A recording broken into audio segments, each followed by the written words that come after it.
एक सफेद सांप जो कई सालों से तपस्या कर रहा था, वह एक पहाड़ी मुर्गी के अंडे खाना चाहता था। मुर्गी पंख फड़फड़ाते हुए अपनी जान की बाजी लगाकर अंडों की रक्षा कर रही थी। तभी नाग अचानक झपट पड़ा और मुर्गी को काट लिया। उसी संकट की घड़ी में झाड़ियों से टिन बाहर कूदा। उसने पास पड़ी एक लकड़ी उठाई और नाग को डराते हुए वहां से जाने को कहा, लेकिन वह नाग इतनी आसानी से अपना शिकार नहीं छोड़ने वाला था। वह तेजी से अंडों के पास पहुंचा, उन्हें खाने की कोशिश में।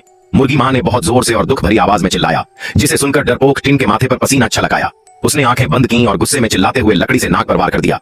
जब वह शांत हुआ तो देखा कि नाग जमीन पर मरा पड़ा था। उसने राहत की सांस ली। घायल मुर्गी ने अपने शरीर से बच्चों को ढकते हुए बार बार सिर हिलाकर टिन को धन्यवाद दिया। टिन मुस्कुराया और तय किया कि वह तब तक उनका ख्याल रखेगा जब तक बच्चे बड़े न हो जाएं। धीरे धीरे मुर्गी के पंख ठीक होने लगे और बच्चे अंडों से बाहर आ गए। टिन हर बार जब लकड़ियां काटने पहाड़ पर जाता तो उनके लिए खाना भी लाता। बिना जाने वे सबसे अच्छे साथी बन गए थे। लेकिन वक्त आ गया था जब बच्चों को उड़ जाना था। मुर्गियां उदास मन से टिन को अलविदा कह गईं। फिर टिन ने भी नया सफर शुरू किया। वह दिन रात पहाड़ पार करता रहा, लेकिन कहीं ठहरने की जगह नहीं मिली। एक जंगल पार करते समय उसे सामने कहीं रोशनी दिखाई दी। वह उत्साहित होकर पास पहुंचा और देखा वहां एक भव्य हवेली खड़ी थी। वह हैरान था कि इतने दूर दराज इलाके में ऐसा महल क्यों, पर थकावट के कारण उसने ज्यादा नहीं सोचा और रुकने का फैसला किया। उसने दरवाजा खटखटाया। एक सुंदर स्त्री बाहर आई। वह दीपक लेकर उसे अंदर बड़े कक्ष में ले गई। हॉल बहुत साफ और भव्य था।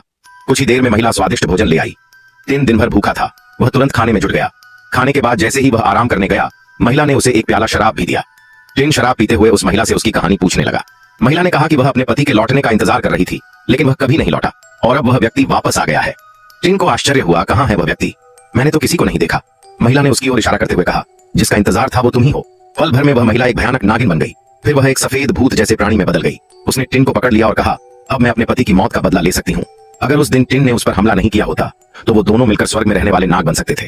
टिन फौरन घुटनों पर गिरकर माफी मांगने लगा। उसने कहा कि वह जानबूझकर नहीं करना चाहता था और रोते हुए क्षमा की भीख मांगी।